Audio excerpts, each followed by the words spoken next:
Good morning everybody. I am Amir Khan, Faculty of Science from Mahatma Gandhi Shikshan Sansthan, Darbhanga. Today I will teach chemistry for class 10th and my topic is double displacement reaction. Okay? तो student ये जो topic है ये बहुत ही interesting topic है और इसका नाम है डबल डिस्प्लेसमेंट रिएक्शन। आज हम लोग पढ़ेंगे डबल डिस्प्लेसमेंट रिएक्शन के बारे में और ये बेसिक टॉपिक है +2 के लिए भी। तो आइए स्टूडेंट आज का टॉपिक शुरू करते हैं। उससे पहले अगर आप इस चैनल को सब्सक्राइब नहीं किए हैं तो सबसे पहले जा करके चैनल को सब्सक्राइब कीजिए, क्योंकि मैं एजुकेशन से रिलेटेड और टॉपिक से रिलेटेड इसी तरह का वीडियो लाता रहता हूं। तो चलिए आज का टॉपिक शुरू करते हैं, डबल डिस्प्लेसमेंट रिएक्शन। तो सबसे पहले हम लोग डिफिनेशन देखेंगे। एक्चुअली डबल डिस्प्लेसमेंट रिएक्शन का डिफिनेशन है द रिएक्शन इन विच, मतलब ऐसा रिएक्शन जिसमें displacement of ion take place, जिसमें आयंस का डिस्प्लेसमेंट टेक मतलब होगा। आयंस का मतलब क्या होता है? Charge particle. What is the meaning of ions? Ions का मतलब होता है चार्ज पार्टिकल, पॉजिटिव चार्ज भी या नेगेटिव चार्ज भी। पॉजिटिवली चार्ज आयन को कटायन बोलते हैं और नेगेटिवली चार्ज आयन को अनायन बोलते हैं। तो इसमें ना आयंस का डिस्प्लेसमेंट होगा, ठीक है, between the reactants to form product. किसके बीच में डिस्प्लेसमेंट होगा आयंस का? तो रिएक्टेंट के बीच में ना आयंस का डिस्प्लेसमेंट होगा, तब जाकर के प्रोडक्ट बनेगा। तो मोटा मोटी तौर पे एक बात तो समझ में आया कि डबल डिस्प्लेसमेंट रिएक्शन में ना दो रिएक्टेंट, डबल का मतलब क्या होता है स्टूडेंट? दो। तो दो रिएक्टेंट के बीच में आयंस का एक्सचेंज होगा, कटायन और अनायन दोनों का, तो जाकर के स्टेबल प्रोडक्ट बनेगा। तो ये बात समझ में आया। अब आगे देखते हैं कुछ प्रॉपर्टीज में। It is non redox reaction. तो जैसा कि हम लोग जानते हैं रिडॉक्स रिएक्शन पढ़े हैं, जिसमें ऑक्स का मतलब ऑक्सीडेशन होता है और रेड का मतलब रिडक्शन होता है। इस पे मेरा आपको वीडियो मिलेगा जो कि डिस्क्रिप्शन में उसका लिंक है। तो इस वीडियो को देखने के बाद आप उस वीडियो को जरूर देखिएगा। और वैसे भी मेरा यूट्यूब चैनल जो है जिसका नाम है LL स्टडी क्लासेस, ये मेरा यूट्यूब चैनल है स्टूडेंट, LL स्टडी क्लासेस। ये मेरा यूट्यूब चैनल है LL स्टडी क्लासेस। इसमें आपको क्लास 10th का सभी वीडियो मिलेगा, चैप्टर नंबर 1 का। इवन 11th और 12th के भी वीडियोस मिलेंगे और कुछ मोटिवेशनल वीडियोस भी मिलेंगे। तो आप LL स्टडी क्लासेस अगर देख रहे हो तो अच्छी बात, अगर नहीं देखे हो तो वहां पर जाकर के यूट्यूब पे सर्च कीजिए, प्लेलिस्ट जाकर के देखिए और प्लेलिस्ट में आपको ईच सब्जेक्ट ईच क्लास का वीडियोस आपको मिलेगा। ओके, तो चैनल का नाम है LL स्टडी क्लासेस, जरूर देखें, क्लास 10th का उसमें वीडियोस आपको मिलेगा। तो चलिए अब हम लोग आगे देखते हैं। It is non redox reaction. तो डबल डिस्प्लेसमेंट रिएक्शन एक नॉन रिडॉक्स रिएक्शन है, वो मैं आगे प्रूव करूंगा आपको। अब आगे देखते हैं। It take place in aqueous and molten state. जहां तक बात है डबल डिस्प्लेसमेंट रिएक्शन का, तो double displacement reaction aqueous state में होता है। एक्वा का मतलब क्या होता है? एक्वा का मतलब होता है वाटर, मतलब पानी। मतलब ये एक्वस सॉल्यूशन भी में ही होगा। एक्वस सॉल्यूशन मतलब ऐसा सॉल्यूशन जो पानी से मिलकर के बनाया गया हो। क्लियर है? और मॉल्टेन स्टेट में, तो ये रिएक्शन या तो एक्वस स्टेट में होगा या तो मॉल्टेन स्टेट में होगा। मतलब डबल डिस्प्लेसमेंट रिएक्शन सॉलिड और गैसियस स्टेट में नहीं होगा, ऐसा हम कह सकते हैं। तो ये डबल डिस्प्लेसमेंट रिएक्शन का डिफिनेशन है, कुछ प्रॉपर्टीज है। आप इस वीडियो को पॉज करके अभी लिखिएगा, उसके बाद मैं आपको इसके बारे में समझाऊंगा। आप इसे पॉज करके लिख लें। ओके स्टूडेंट, तो चलिए अब हम लोग डबल डिस्प्लेसमेंट रिएक्शन के कुछ एग्जांपल्स को देखते हैं। तो देखिए एक छोटा सा एग्जांपल लेते हैं NCERT बुक का, जैसे सोडियम सल्फेट Na2SO4। तो सोडियम सल्फेट है, इसको वाटर में डाल करके हम क्या कर लेंगे? इसका एक्वस सॉल्यूशन बना लेंगे। सोडियम सल्फेट को इस सोडियम सल्फेट को रिएक्ट कराना है किससे? बैरियम क्लोराइड से, BaCl2 से। तो BaCl2 को भी वाटर में डाल करके एक्वस बना लेंगे। तो टेस्ट ट्यूब लेंगे, एक टेस्ट ट्यूब में सोडियम सल्फेट, दूसरे टेस्ट ट्यूब में बैरियम क्लोराइड, और दोनों में वाटर डाल करके दोनों का एक्वस बना लेंगे। देखिए क्या करना है, टेस्ट ट्यूब लेना है, टेस्ट ट्यूब में सोडियम सल्फेट डाल देना है और उसमें वाटर को डालना है। तो वाटर डालेंगे तो क्या बन जाएगा? एक्वस सॉल्यूशन बन जाएगा सोडियम सल्फेट का। उसी तरह एक्वस सॉल्यूशन बन जाएगा किसका? बैरियम क्लोराइड का। ठीक है, तो ये दोनों अभी मेरे पास क्या है? रिएक्टेंट है। तो जब दोनों को रिएक्ट कराएंगे, मतलब दोनों सॉल्यूशन को एक दूसरे में मिला देंगे, तो रिएक्शन होगा, डबल डिस्प्लेसमेंट रिएक्शन होगा। और देखना है कि प्रोडक्ट क्या बनेगा। तो देखिए बहुत आसान है, मैं आपको यहाँ पे समझाता हूं। जैसा कि हम लोग क्लास 9th में पढ़े थे कि सोडियम पे कितना चार्ज होता है, +1 होता है, क्योंकि सोडियम एक अल्कली मेटल है और सोडियम की वैलेंसी 1 होती है और जितना वैलेंसी होता है उतना ही चार्ज होता है। तो सोडियम का वैलेंसी 1 +1। जहां तक बात है सल्फेट का, तो सल्फेट का वैलेंसी कितना होता है, -2। क्लियर है। अब देखो यहाँ पे बैरियम, बैरियम का वैलेंसी क्या होता है, +2। क्लोरीन का वैलेंसी कितना होता है, -1। अब आप बोलोगे यहाँ पर तो Cl2 है, तो एक्चुअली ये 2 बैरियम का है। क्लियर ना। देखो ना, बैरियम का वैलेंसी +2, क्लोरीन का वैलेंसी -1। तो हम लोग 9th में क्या पढ़े थे, क्रॉस मल्टीप्लाई करता है ये एक दूसरे से, तो क्या बनता है, ये बनता है आपको BaCl2। क्लियर है। तो अब इसमें ओवरऑल कोई चार्ज नहीं है, क्योंकि यहाँ पर अब 2 क्लोरीन हो गया है, एक क्लोरीन पे 1 नेगेटिव चार्ज, तो 2 क्लोरीन पे 2 नेगेटिव चार्ज, बैरियम पे 2 पॉजिटिव चार्ज, तो 2 पॉजिटिव 2 नेगेटिव, ओवरऑल क्या हो गया, 0। लेकिन ये जो 2 जो हमें देखने को मिल रहा है, ये 2 किसका है, ये 2 तो बैरियम का वैलेंसी है ना। देखो ना, ये 2 जो क्लोरीन के पास गया, ये 2 तो बैरियम का वैलेंसी है। तो याद रखिएगा यहाँ पर एक चीज हमेशा, ओके। तो अब यहाँ पर आप देख सकते हो। क्लियर है। तो अब देखो बनाएंगे कैसे, इतना होता है कि नेचर में पॉजिटिव और नेगेटिव चार्ज के बीच में अट्रैक्शन होता है। तो अब देखो, ये डबल डिस्प्लेसमेंट रिएक्शन में आयंस का एक्सचेंज होगा। तो अब ये सोडियम सल्फेट में से जो प्लस चार्ज है वो बैरियम क्लोराइड के नेगेटिव चार्ज से क्या करेगा, अट्रैक्ट करेगा। सिमिलरली बैरियम क्लोराइड का जो पॉजिटिव चार्ज है वो सोडियम सल्फेट के नेगेटिव चार्ज से क्या करेगा, अट्रैक्ट करेगा।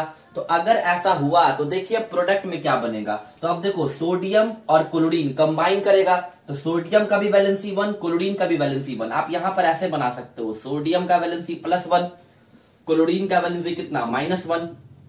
दोनों जब कंबाइन करेगा तो क्या बनेगा, NaCl।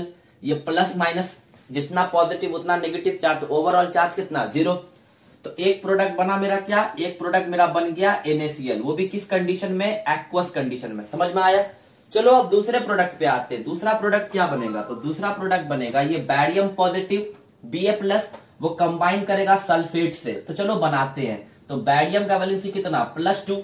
जहां तक बात है सल्फेट का, अच्छा तो यहाँ पे फ्लैश आ रहा है लाइट का, मैं यहाँ पर नीचे में लिख देता हूं। बैरियम का वैलेंसी कितना, +2। सल्फेट का वैलेंसी कितना, सल्फेट का -2।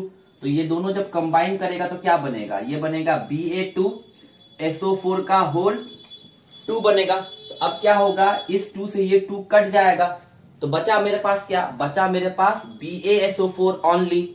तो दूसरा प्रोडक्ट क्या बन गया यहाँ पर, BaSO4। क्लियर है। लेकिन एक बात याद रखिएगा, बैरियम सल्फेट व्हाइट कलर का सॉलिड होता है और ये प्रिसिपिटेट है, इनसॉल्युबल प्रोडक्ट। तो ये चूंकि सॉलिड है, इनसॉल्युबल प्रोडक्ट है, तो इसको हम S से दिखाएंगे और ये आफ्टर द रिएक्शन बॉटम में सेटल डाउन कर जाएगा। क्लियर है। तो ये था डबल डिस्प्लेसमेंट रिएक्शन। यहां पर सिर्फ और सिर्फ आयंस का एक्सचेंज हुआ और मैंने आपको सिखाया कि बनाते कैसे है। क्लियर हुआ। चलिए अब मैं आपको नेक्स्ट एग्जांपल दूंगा, आप इस वीडियो को पॉज करके इसको नोट कर सकते हैं। चलिए स्टूडेंट, तो अब एक दूसरा एग्जांपल लेते हैं। कि क्वेश्चन है, बड़ा इंटरेस्टिंग है ये। जैसे क्या करना है, potassium iodide Ki, potassium iodide aqueous ले लेना है, इसको रिएक्ट कराना है लीड नाइट्रेट से। फॉर्मूला क्या होता है, PbNO3 का होल 2। तो लीड नाइट्रेट का एक्वस मतलब वाटर में है ये। इन दोनों को रिएक्ट कराएंगे तो देखते हैं प्रोडक्ट क्या बनता है। तो देखिए बहुत आसान है। पोटाशियम अल्कली मेटल है, पीरियोडिक टेबल में ग्रुप 1 का मेंबर है पोटाशियम, इसकी वैलेंसी +1 होती है। तो यहाँ पे मैं +1 लिख दूंगा समझने के लिए। आयोडीन एक हैलोजन है जो कि पीरियोडिक टेबल में ग्रुप 17 का मेंबर है। हैलोजन मतलब क्लोरीन, फ्लोरीन, ब्रोमीन, आयोडीन, और इसकी वैलेंसी -1 होती है, तो लिख दिया। जहां तक बात है लीड का, Pb का, तो इस कंपाउंड में लीड नाइट्रेट में Pb का वैलेंसी 2 है। क्योंकि ये जो 2 है, ये 2 किसका है, Pb का है। तो Pb की वैलेंसी क्या है, +2। यहाँ पे Pb में कुछ नहीं लगा है, मतलब यहाँ पर 1 है। इसका सीधा मतलब है कि नाइट्रेट की वैलेंसी कितनी है, -1। क्योंकि यहाँ पर कुछ नहीं है, यहाँ पे कुछ नहीं तो 1 छिपा हुआ है, और ये 1 किसका है, नाइट्रेट का। तो नाइट्रेट की वैलेंसी कितनी है, -1।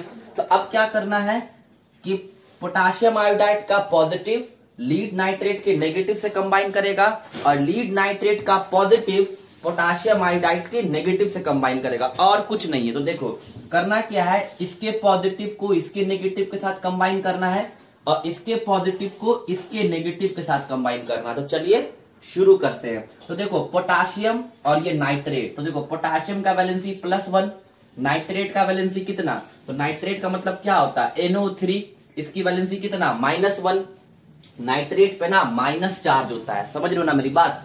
तो अब देखो जब ये कंबाइन करेगा तो कंबाइन करने के बाद क्या बनेगा KNO3, 1 से 1 कैंसिल हो जाएगा। तो चलो एक प्रोडक्ट बना मेरा क्या, एक प्रोडक्ट बना मेरा KNO3, किस फॉर्म में, तो ये एक्वस फॉर्म में। क्लियर हो गया, ठीक है ओके। तो क्या बन गया आपको पोटाशियम नाइट्रेट। चलिए तो अब अगला देखते हैं, ये कटायन PB कंबाइन करेगा आयोडाइड अनायन से। तो चलिए अब इसको हम लोग बनाते हैं। तो देखिए जहां तक बात है PB का मतलब लीड का, तो लीड पे कितना चार्ज है +2। जहां तक बात है आयोडीन का, तो आयोडीन पे कितना चार्ज है -1। क्रॉस मल्टीप्लाई करेंगे तो क्या बनेगा PB, है ना, और ये क्या बनेगा I2 बनेगा ना।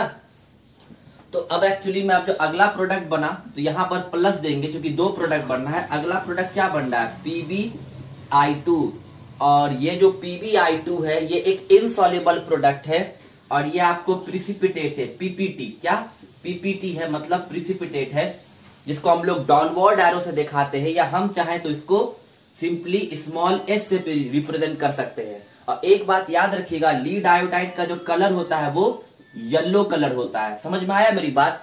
तो ये था डबल डिस्प्लेसमेंट रिएक्शन जिसमें कुछ नहीं बस आयंस का एक्सचेंज हुआ। क्लियर हुआ, मेरा बात आया समझ में। आप लोगों के लिए एक छोटा सा होमवर्क है, आप इसे घर से बनाइएगा। आप इस वीडियो को पॉज करके इसको नोट कर सकते हैं। तो आई होप आपने पॉज करके इसको नोट किया होगा। तो चलिए अब एक HW ले लेते हैं, एक होमवर्क ले लेते हैं घर से बनाने के लिए। घर से बनाने के लिए होमवर्क में आपको क्या करना है, मैं यहां पर दे रहा हूं जिंक सल्फेट ZnSO4 एक्वस, ठीक है। जिंक सल्फेट को रिएक्ट कराना है आपको सोडियम क्लोराइड से, इट मींस NaCl एक्वस से, और आपको मुझे बताना है कि प्रोडक्ट क्या बनेगा। आप कमेंट बॉक्स में मुझे बता सकते हैं। क्लियर हुआ। एक स्टूडेंट ने मुझसे एक बहुत ही बेहतरीन क्वेश्चन पूछा था जो कि NCERT बुक का था। क्वेश्चन था ये कि कैल्शियम सल्फेट है, सॉरी कैल्शियम हाइड्रोक्साइड है CaOH का होल 2, इसको हम लोग सिलेक्ट लाइन भी कहते हैं। कैल्शियम हाइड्रोक्साइड को व्हाइट वॉशिंग में इसको इस्तेमाल करते हैं, चूना करने में व्हाइट वॉशिंग होता है ना। तो कैल्शियम हाइड्रोक्साइड जब कार्बन डाइऑक्साइड से रिएक्ट करता है तो जो प्रोडक्ट बनता है वो बनता है calcium carbonate CaCO3 solid plus water liquid बनता है, ठीक है। अब देखिए स्टूडेंट एक्चुअली है क्या, कैल्शियम हाइड्रोक्साइड एक बेस है, जबकि कार्बन डाइऑक्साइड जो है ना वो नॉन मेटल का ऑक्साइड, और नॉन मेटल का ऑक्साइड एसिडिक नेचर का होता है। तो ये न्यूट्रलाइजेशन रिएक्शन है, एक बेस रिएक्ट कर रहा है एसिडिक नेचर के ऑक्साइड से, तो सॉल्ट बन रहा है calcium carbonate along with water. Neutralization reaction होता है ना, एसिड और बेस या नहीं तो एसिडिक नेचर या बेसिक नेचर का कोई सब्सटेंस आपस में रिएक्ट करता है तो सॉल्ट और वाटर बनता है, वो न्यूट्रलाइजेशन रिएक्शन कहलाता है। तो कहीं ना कहीं ये न्यूट्रलाइजेशन रिएक्शन है। तो क्या ये रिएक्शन डबल डिस्प्लेसमेंट भी है? अगर आपको लगता है ये डबल डिस्प्लेसमेंट रिएक्शन है तो कमेंट बॉक्स में मुझे बताइएगा, नहीं तो मैं इसका आंसर आपको करूंगा। और यहां पर चैप्टर कंप्लीटेड है क्लास 10th का केमिकल रिएक्शन एंड इक्वेशन। आपको मेरे LL से स्टडी क्लासेस के जो YouTube चैनल है उसमें आपको प्लेलिस्ट मिलेगा, वहां पर जाकर के पूरा का पूरा चैप्टर देख करके आ सकते हैं। और अभी तक अगर चैनल को सब्सक्राइब नहीं किए हैं तो जरूर सब्सक्राइब कीजिए, लाइक भी कीजिए, और हो सके तो अपने फ्रेंड सर्कल में इस वीडियो को ज्यादा से ज्यादा शेयर कीजिए, क्योंकि ये एजुकेशन वाला वीडियो है, इसको शेयर करना तो बनता है। और आप इस वीडियो को पॉज करके इसको नोट कीजिए। ओके स्टूडेंट, तो आप इसको पॉज करके नोट कर चुके होंगे। मैं नेक्स्ट वीडियो में आपके लिए NCERT बुक का इंपॉर्टेंट क्वेश्चन लाऊंगा, बोर्ड का भी क्वेश्चन लाऊंगा, और स्टूडेंट ने जो मुझसे व्हाट्सएप पे जो क्वेश्चन पूछा है मैं उसको भी डिस्कस करूंगा। क्लियर है? तो आज के लिए इतना ही। Thank you so much. जय हिंद।